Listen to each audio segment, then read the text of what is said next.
So, in the previous class we discussed about the dollar gap analysis. So, in the dollar gap analysis what we have seen, we are trying to establish a linear relationship between the change in interest rate and the value of the net interest income, and how the change in the net interest income is affecting the net or the how the change in interest rate is affecting the net interest income. That basically we are trying to examine through the gap analysis or the dollar gap analysis. But here what we have observed, the relationship is very much straightforward. We have not added any other complexity, and the impact of change in interest rate on both assets and liabilities are simultaneous. Immediately there is no kind of lags or period or time impact on this. So, that means there is some kind of idealistic situation without any kind of lags, without any kind of complexity. We are basically trying to use the dollar gap analysis, which is a traditional analysis always we the banks or commercial banks always use whenever they want to manage the interest rate risk in the market. But today in this particular session, we will be discussing about the earning sensitivity analysis. So, here in the earning sensitivity analysis, what basically here we are trying to do, we are assuming that the relationship is not straightforward or it is not linear. In this context, we will be covering up mostly these three different concepts, major concepts. One is what do we mean by the earning sensitivity, and if there is any kind of instrument what the banks basically hold, which have some kind of embedded options, both assets and liability sides, then how those kind of embedded options and are going to affect the value of NII whenever there is a change in interest rate, and how this earning sensitivity risk can be managed. What are those different ways or different kind of process or different kind of instruments or different kind of strategy what the commercial banks can adopt to manage the earning sensitivity risk in the system. So, these are the major discussions what we are going to do today. First of all, let us explain, let us see what do we mean by the earning sensitivity.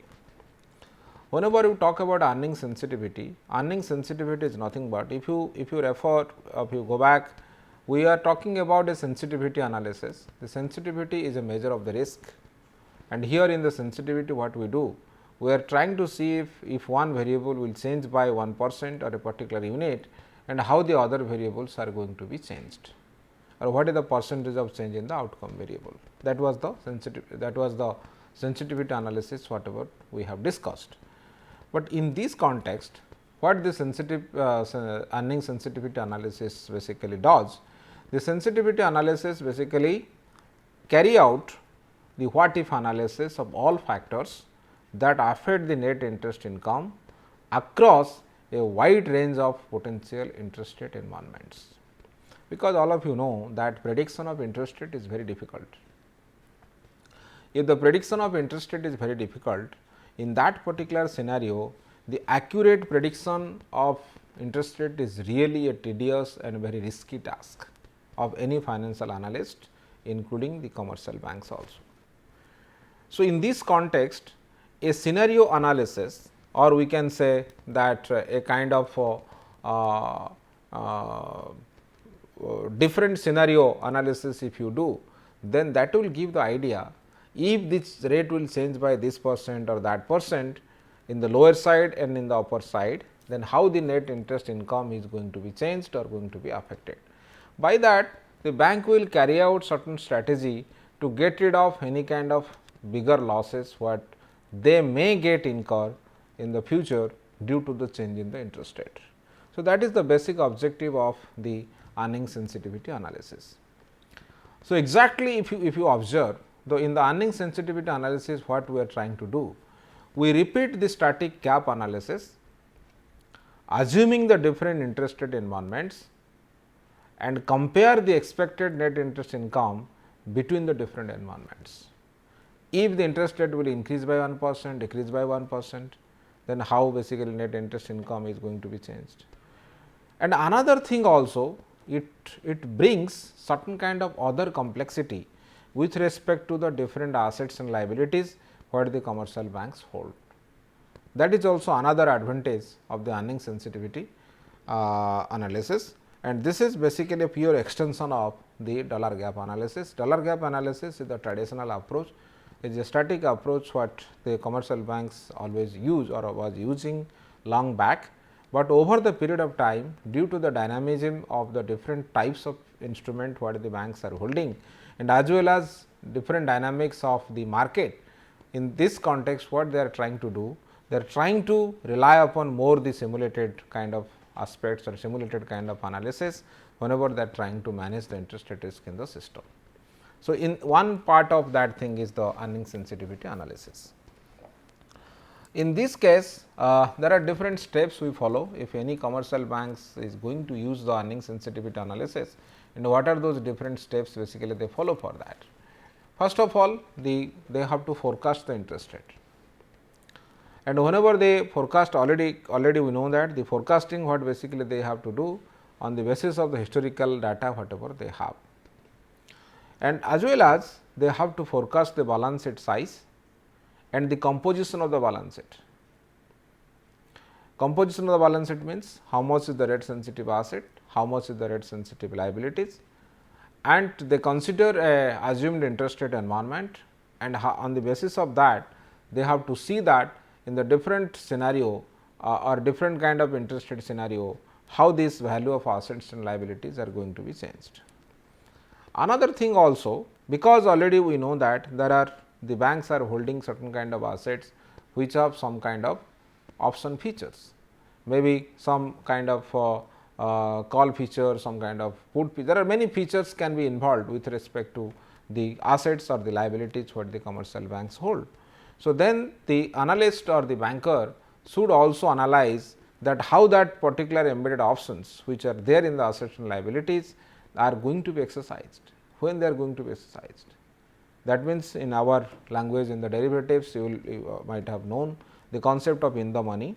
If the particular, for example, in the call option case, if you are talking about a call option, then when the call option will be exercised, then when the call option is in the money, that will be exercised. That means, the market price should be more than the strike price. That means, instead of buying the things from the market, I can buy it from a, or I can take it from that particular contract, because the contract price or the strike price of that particular asset is relatively lesser than the actual current market price of that particular asset. That we will be discussing more about this in the forthcoming sessions. So, first of all, the banker has to predict that one also. Then they have to identify which assets and liabilities will reprice over different time horizons and by how much under the assumed interest rate environment. Whatever interest rate scenario they are considering, how the assets and liabilities are repriced for that, depending upon their sensitivity towards the interest rates. That is basically the next step what they have to consider. Then they have to identify the off balance sheet items. The off balance sheet items also have cash flow implications whenever there is a change in interest rate in the market. So, they have to consider how the income and all these things which are generating out of the off balance sheet items, how they are going to be basically affected whenever there is a change in the interest rate in the market. Then after that what happened, they calculate the net interest income and net income under the different environment which are defined on the basis of the interest rate. Then select a new interest rate environment and compare the forecast of the net interest income and net income across different interest rate environment versus the base rate. That means, the beginning whatever interest rate are prevailed, accordingly you decide that how basically net interest income is going to be or how much is the net interest income for that particular data or particular rate, and if there is a change in interest rate in the market under these conditions, how this particular value is going to be changed. Then once this is basically known to them, then it is easier for them to predict that how this net interest income is going to be affected in the market due to the change in the interest rate. So, in this context, one by one these are the different major steps what the commercial banks basically use whenever they go for the earning sensitivity analysis. But here if you see that in first objective or the first step, if you talk about in the sensitivity analysis, the first step is they have to make the different scenarios, and the different scenarios means the scenarios in this case are based upon the interest rates, on the basis of the interest rate movements, the scenarios has to be built up. So, here in general typically which has been observed, the banks always look at 7 different interest rate scenarios. 7 interest rate scenarios means one is rate which is already prevailed, and if the interest rate will be changed by certain percentage in the upper side, and if the interest rate is going to be changed by certain percentage in the lower side, then finally they can see or they can calculate that how this net interest income is going to be changed with respect to that original positions whatever they have. So, then accordingly they can decide that one. But the question here is that what is the base rate they will consider. So, whenever the base rate they want to consider, so obviously the base rates are decided on the basis of the forward rates, current market rate which is available, and as well as the management specific forecast of the interest rate. You might have already aware about the term structure interest rate theory. There what we are trying to find out, we are trying to calculate the long term interest rate from the short term interest rate, and the first and foremost theory which is used for that, it is the pure expectation theory. And according to the pure expectation theory, already you know that the long term interest rate is nothing but the arithmetic or geometric mean of or the geometric average of the current spot rate and the forward rates, future forward rates basically. So, if you know these forward rates and as well as the spot rate for the today, then using the arithmetic or geometric average, we can calculate that what kind of interest rate is going to be in the future. Accordingly, the shape of the yield curve can be determined, or from the shape of the yield curve we can find out whether the forward rate will be more than the spot rate or the spot rate will be more than the forward rate. So, in this context, first of all they have to decide what is the base rate they want to consider, which can be derived either from the yield curve or the management can use some kind of models to forecast this interest rate in the market. Then once this is done, then they basically go for, already we have discussed that we have different scenarios we have to build up, and the different scenarios can be built up both in the upper side or in the lower side. In the upper side, we are assuming that let the interest rate can go up by 1%, 2% or 3%, or it can go down by 1%, 2% or 3%. So, different scenarios you have built up, and accordingly now your objective is to find out in this particular different scenarios how this net interest income is going to be changed. So, then basically what we have to do, we have to consider that whatever assets and liabilities the commercial banks are holding, is there any kind of options, is there any kind of embedded options is involved in that. And whenever you talk about the embedded options, it can be many ways, either they have some kind of call features or they have some kind of put features and all these things. This is obviously one type of embedded option. And another option is the loan can be prepaid also. If somebody has taken a loan of 10 lakhs rupees, if somebody has got some money for some sources, then they can repay this particular loan before the maturity. But the commercial bank has made the adjustment of their balance sheet on the basis of the particular loan what they have provided for a particular period. But now all of a sudden, without the knowledge of the commercial bank, the particular client or particular customer is going to change that particular rate in the going to prepay that particular loan, they want to close that. So, in that context what happens that the whole structure of the balance sheet or the asset liabilities basically gets changed. Whatever forecasting the commercial banks have made, that is not going to be materialized if without the knowledge of the commercial bank this particular customer is now interested to repay the loan before the maturity. Another thing is the call option features. You know what do you mean by the call option feature? The call option feature is whenever the particular bond is issued, let the commercial bank has issued the bond and we are investing, then bond has a call feature. If bond has a call feature, then what is the call feature here? Then after a certain period of time, the particular bond can be called back. And who is going to call back? That issuer can call back that particular bond. So, depending upon the situations, the particular issuer is ready to or interested to call back that bond from that particular bond holder. So, for that we are deciding the prices which is called that call price for that bond. instead whenever we are going for valuation of the callable bonds, there instead of using the par value, we always calculate the value of the bond with respect to the call price of that particular bond. But here the question is, it can work in two ways. The bank can sell, bank can buy the bond also. So, from the buyer's perspective and from the seller's perspective, it is different. But if I am a buyer, then my obligations, my liabilities and my assets, my calculations will be different than from the seller's perspective. This is another thing. And another also options we have, withdrawal of the deposits. When this depositor is going to withdraw the money, particularly the savings account deposits, we do not know, or the bank is not aware that when this money will be withdrawn from that particular account. But whenever we are talking about the sensitivity towards the interest rate, accordingly we are managing the assets and liabilities. If that is not known from the beginning, then what happens, that already the early withdrawal can be possible. If the early withdrawal is happening, then it will also distort the asset liabilities composition of the commercial bank.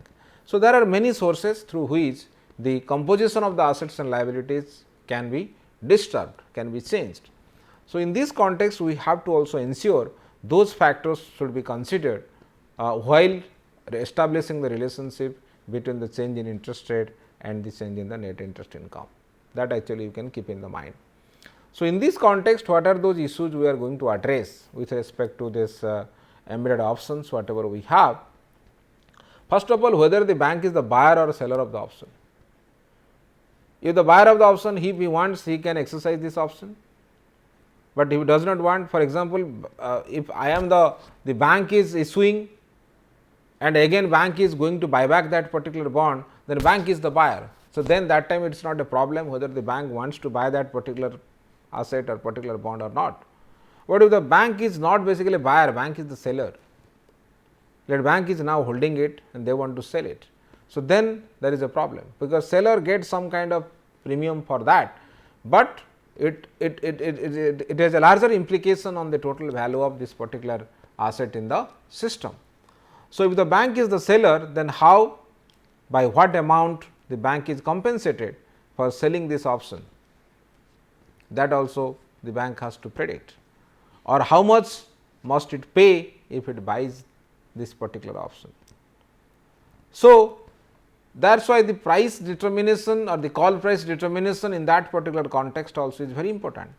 So, in this case, that thing is not captured through the linear static gap analysis, because there we are only thinking that once the interest rate changes, the value of the assets and liabilities gets changed, without considering these kind of complexities.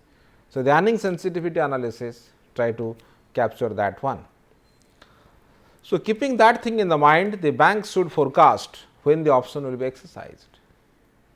Some kind of historical simulated analysis has to be carried out to understand when the bank is going to exercise that particular option. That also should be known to us. So, all these things basically allow the management to identify a worst case scenario and have better sense of maximum loss potential. So, in the worst scenarios, how much loss is there or how much loss the bank is going to incur or bank is going to face, if that can be forecasted, then the bank will be well prepared that really what is going to happen and whether really I am in a position to hedge my particular interest rate risk to protect my volatility of the interest income, or we can reduce the downside risk for that particular net interest income with respect to the change in the interest rates in the market. So, this is the first issue, what is complex issue what we have to see. Then we have to also see the off balance sheet contracts. First of all, you recognize what are those off balance sheet items or off balance sheet contracts the bank has. Mostly the derivatives instrument, your fees, commissions, all kinds of things which are coming under the off balance sheet activities. So, how much exposure the bank has towards that.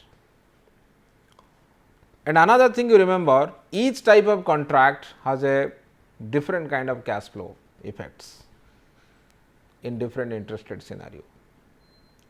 So, all the contracts are not equally going to affect the net interest income or the total income of the bank whenever there is a change in interest rate. The impacts are basically different.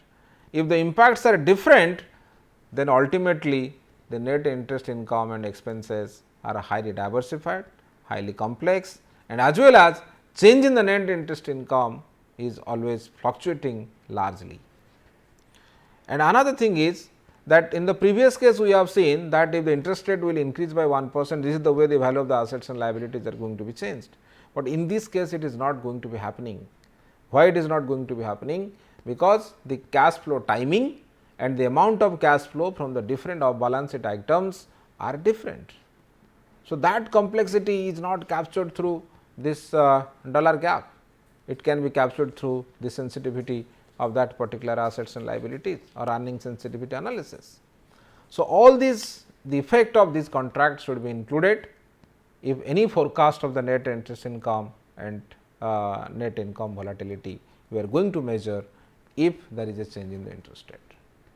So, that is another dimension always we should keep in the mind whenever we are going to decide the strategy for the commercial banks in terms of assets and liabilities to minimize the interest rate risk in the market or to minimize or to increase the net interest income in the particular market. So, that is why the off balance sheet items considerations was not there in the dollar gap, but it is there in the earning sensitivity analysis. But another thing you see how this interest rate changes affect this particular assets and liabilities in the different times. If you can observe these things, this particular concept works in the different ways. How basically this works in the different ways? So, in this context it is a very broad, it is a very much broader analysis of the assets and liabilities to manage the interest rate risk in the system.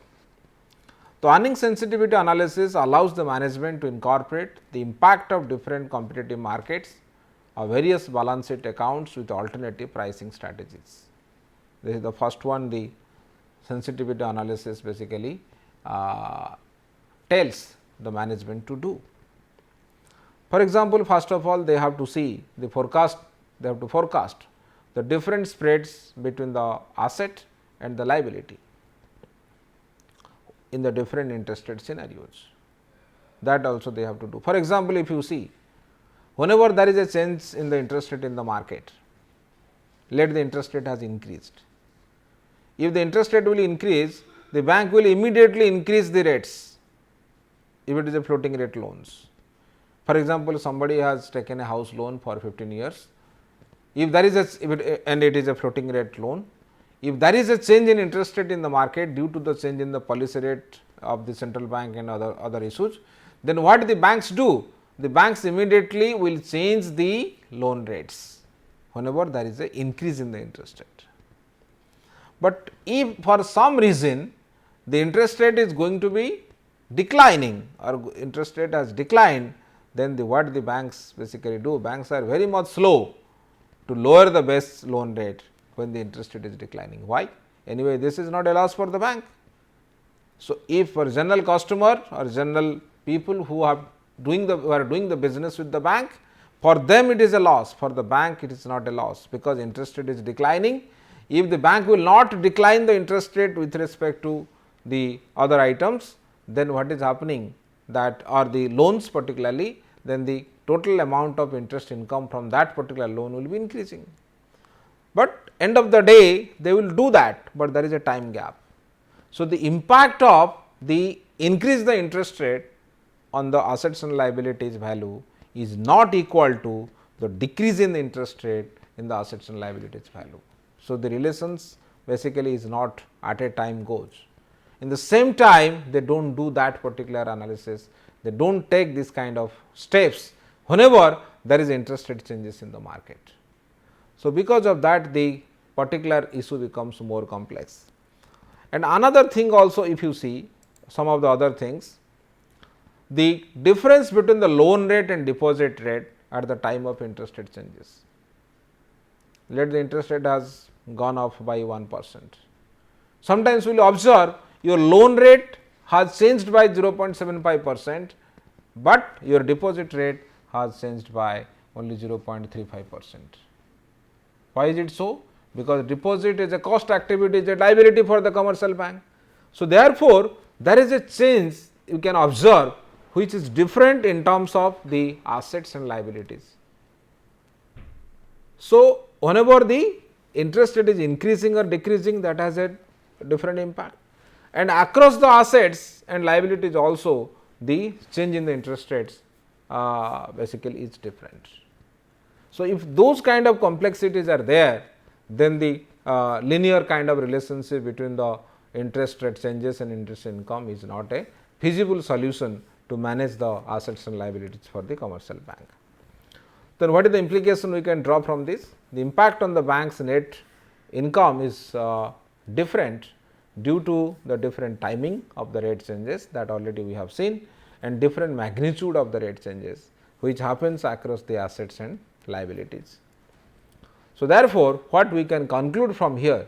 We can conclude the impact of interest rate change is not straightforward. So, there is some kind of non-linearity, there is some kind of other complexity has to be considered whenever we are establishing a relationship between the change in interest rate and the net change in the net interest income. That thing is basically totally missing whenever we are talking about the dollar gap analysis, but that is reflected through the earning sensitivity analysis. Then we will see that how this particular sensitivity risk is managed. There are different kind of scenario, different kind of objectives the commercial banks can follow. Let they want to reduce the asset sensitivity depending upon the interest rate fluctuations, let they want to reduce the asset sensitivity. Then how the commercial banks can reduce the asset sensitivity? The asset sensitivity can be reduced, they can buy a longer term security, because the sensitivity is more for short term asset than the long term assets, that already we have discussed. Now, they can buy a longer term security, they can increase the maturity period of the loans, and they can also move from floating rate loans to the fixed term loans. So, that is another kind of ways this particular strategy can be made, or the approach can be used. Another one is, if they want to make the interest increase the asset sensitivity, then what they have to, they will make the reverse one, buy the short term securities, reduce the loan maturity period, make more loans on a floating rate basis, do not give emphasis on the fixed rate basis. Like that, if you go for reduction of liability sensitivity, then what basically you have to do? Pay the premium to attract the longer term deposits. Why somebody will deposit for a fixed for a 5 years time or 3 years time? Then obviously, whenever the interest rate is higher. So, pay them good premium. By that, that person will be depositing that money for a longer term period, then the long term deposit instruments maturity period will be increasing. That is number one. Issue the long term subordinate debts. Subordinate debts quality is relatively lower, but it is long term, and as well as sometimes it is also not backed by the security.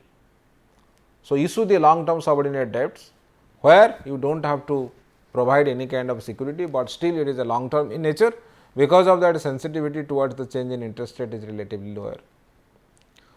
Pay the premium if it is there is a increase in the liability sensitivity, then what we have to do? Pay the premium to attract the short term deposit instrument, and you can also borrow some non core liabilities which are existing in the banking sector. So, these are the ways through which the earning sensitivity risk can be managed if there is a change in the interest income for the commercial banks in the different scenarios. So, these are the conclusions. If you see what we have seen, that the earning sensitivity is basically tries to do a what if analysis across the wide range of interest rate environments. So, assets and liabilities may have embedded options like prepayment of the loan, call option features, early withdrawals and all these things, and that has to be considered while examining the relationship between the interest rate changes and the interest income of the commercial bank. Earning sensitivity analysis basically allows the management to incorporate the impact of the various competitive markets for various balance sheet accounts with alternate pricing strategy, and this should consider the timing aspect and as well as the particular issues, embedded options which are involved in that particular assets and liabilities, while managing the interest rate risk using this particular gap analysis. So, this is basically about the gap analysis. You can go through these references, you can get the idea or maybe comprehensive knowledge about this particular issue. Thank you.